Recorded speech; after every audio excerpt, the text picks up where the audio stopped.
Assalamualaikum warahmatullahi wabarakatuh. Selamat pagi anak-anak. Hari ini kita akan belajar kembali pada materi Bu Pena. Nah, anak-anak sudah siap untuk belajar ya? Sudah siap untuk memperoleh ilmu baru dari Bu Laras.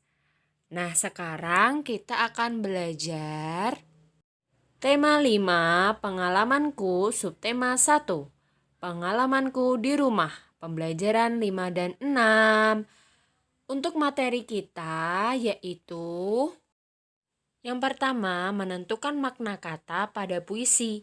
Yang kedua, pengamalan sila kedua Pancasila di rumah. Yang ketiga, pengamalan sila ketiga Pancasila di rumah. Yang keempat, menanggapi pembacaan puisi. Dan yang kelima, fungsi alat ukur.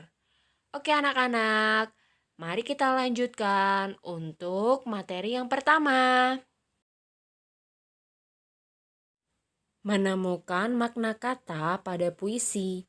Setiap kata di dalam puisi memiliki makna atau arti tertentu. Nah, anak-anak dapat mengetahui makna kata tersebut menggunakan Kamus Besar Bahasa Indonesia atau KBBI, seperti yang sudah Bu Lara sampaikan pada pembelajaran lalu. Selain itu, anak-anak juga dapat bertanya kepada ibu guru, orang tua, mengenai arti suatu kata anak-anak. Selanjutnya, Ibu Laras akan kembali mengingatkan kepada anak-anak tentang cara menentukan makna kata pada puisi. Nah, Ibu sajikan puisi tentang hujan karya Syufrida. Di situ anak-anak bisa lihat puisinya. Kemudian anak-anak cermati kembali kira-kira puisi tersebut berisi tentang apa. Makna apa yang terdapat dalam puisi tersebut. Nah, mari kita sama-sama pahami dan kita tuliskan apakah isi puisi tersebut anak-anak. Yang pertama, puisi tersebut bertemakan tentang alam. Kemudian, isi puisi menceritakan tentang keadaan langit saat mendung, yaitu warnanya abu-abu kehitaman, tak ada secercah sinar di sana. Kemudian, isi puisi menceritakan keadaan setelah awan mendung anak-anak, yaitu keadaannya hanya gumpalan awan berwarna kelam yang menghiasi hamparan langit yang luas. Nah, itu keadaan setelah awan mendung. Selanjutnya, isi puisi tersebut juga menceritakan keadaan saat hujan turun. Nah, keadaan yang bagaimana?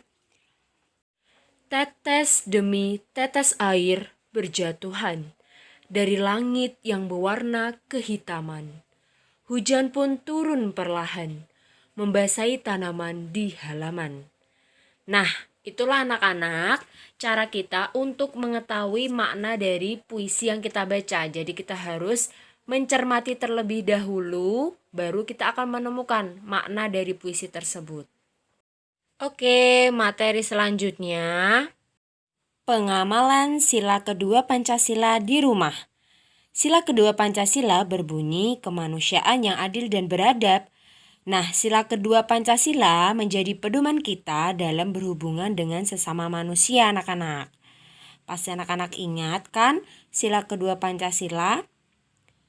Ya, itulah lambang sila kedua yaitu rantai emas, merupakan lambang sila kedua Pancasila.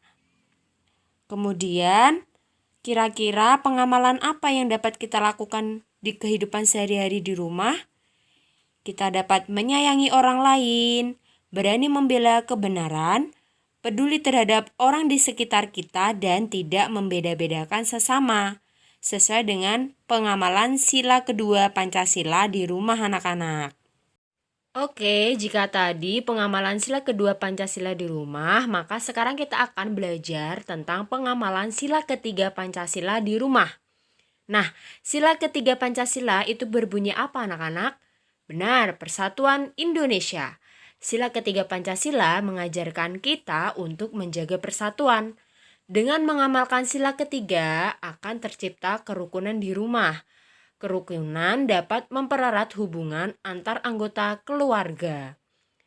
Nah, itu pengamalan sila ketiga Pancasila di rumah. Jadi kita dapat mempererat kerukunan.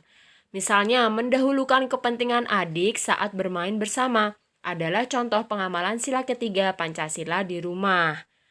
Penerapan pengamalan sila Pancasila itu sangat penting untuk kita anak-anak, sehingga kita harus menerapkannya dalam kehidupan sehari-hari. Oke, sekarang kita akan belajar tentang cara menanggapi pembacaan puisi. Nah, untuk memberikan tanggapan, anak-anak perlu memperhatikan hal berikut. Yang pertama, artikulasi. Apakah itu artikulasi? Artikulasi artinya kejelasan pengucapan. Saat membaca puisi, sebaiknya setiap kata diucapkan dengan jelas dan tidak terburu-buru anak-anak. Jadi berbeda seperti kita membaca cerita. Kemudian yang kedua, intonasi. Apa itu intonasi? Intonasi adalah ketepatan nada. Saat membaca puisi, anak-anak harus menggunakan suara yang tidak terlalu kencang atau terlalu pelan. Jadi intonasinya itu tepat, sesuai dengan puisi yang kita bacakan.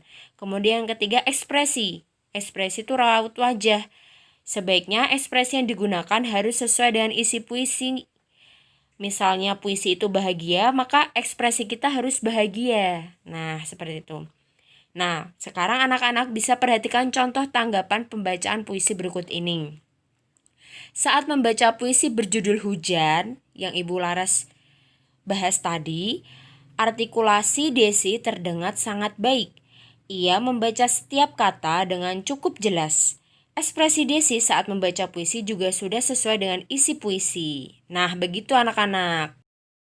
Oke, selanjutnya Ibu Laras akan memberikan contoh cara membaca puisi menggunakan artikulasi, kemudian intonasi, serta ekspresi yang sesuai dengan apa yang sudah Ibu Laras jelaskan tadi.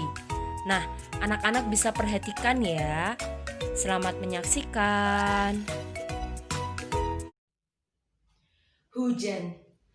Langit tampak mendung saat kupandang. Warnanya abu-abu kehitaman. Tak ada secercah sinar di sana. Rasanya matahari pun enggan untuk menampakkan wajahnya. Hanya gumpalan awan yang berwarna kelam yang menghiasi hamparan langit yang luas.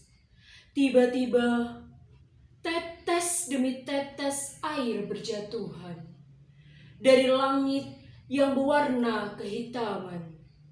Hujan pun turun perlahan, membasahi tanaman di halaman. Next, kita akan belajar tentang fungsi alat ukur.